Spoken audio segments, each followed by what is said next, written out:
Queer Soup, a Boston-based theater troupe, was invited by the Gender Identity Project to perform at the Center. Their touring production of a play entitled Home follows Lulu as she wrestles with her faith and with the gender identity of her girlfriend, Kai, as well as that of her deceased grandfather, Poppy.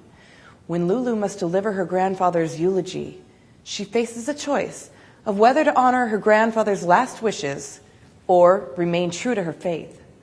What follows are some key scenes, along with commentary from the playwright and the actors.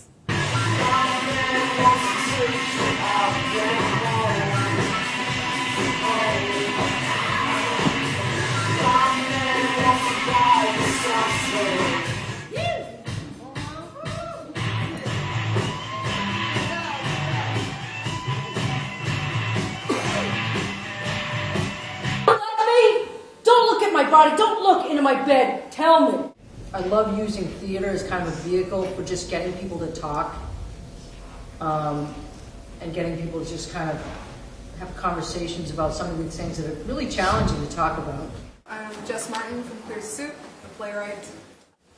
How people feel about faith and about God and about gender that I thought this sort of play began to explore. Oh, whatever it takes to be a man in your book? What does it take? God. That's an answer?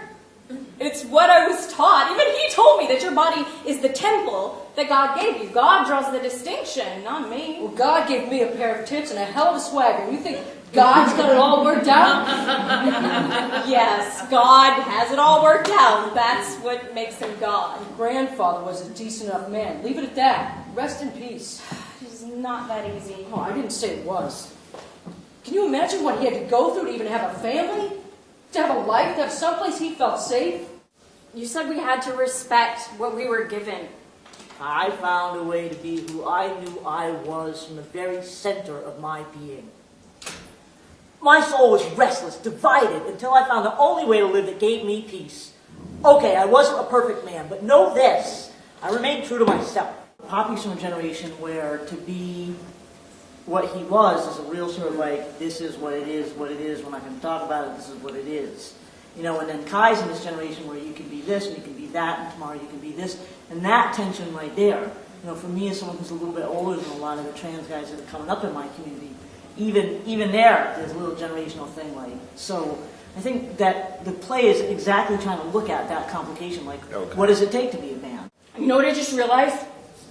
You're a lesbian.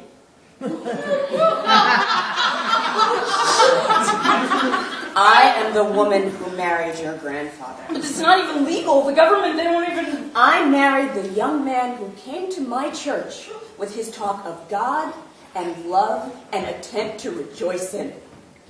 He had a voice I could swim in. He had a way about him I couldn't look away from. I was the first girl in my family to get married, and no one came.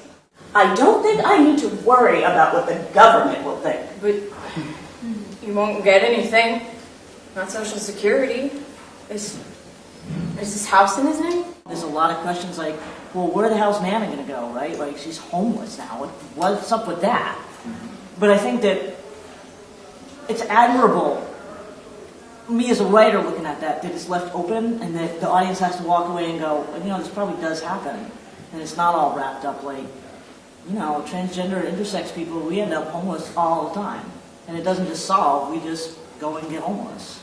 Maybe they think God is speaking through you. Consider that power you have in your words. Think of my life and what any of that means at this moment.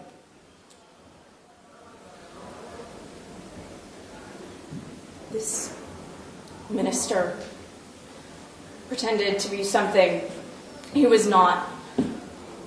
He took on a man's life when that was not the body he was given. The man we knew as Lewis Edwards, the man we called by that name. I don't know her legitimate name. I was never told. But I do know this. She gave birth to a child. My mother. Still, that truth was denied even to her own child, and then denied to me. Denied to us. I never denied myself to anyone who reached out to me.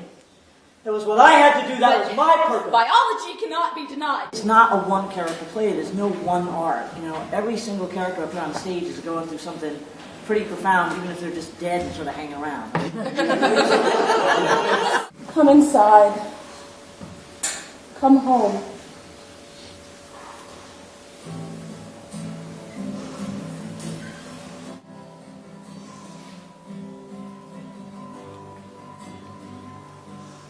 What started as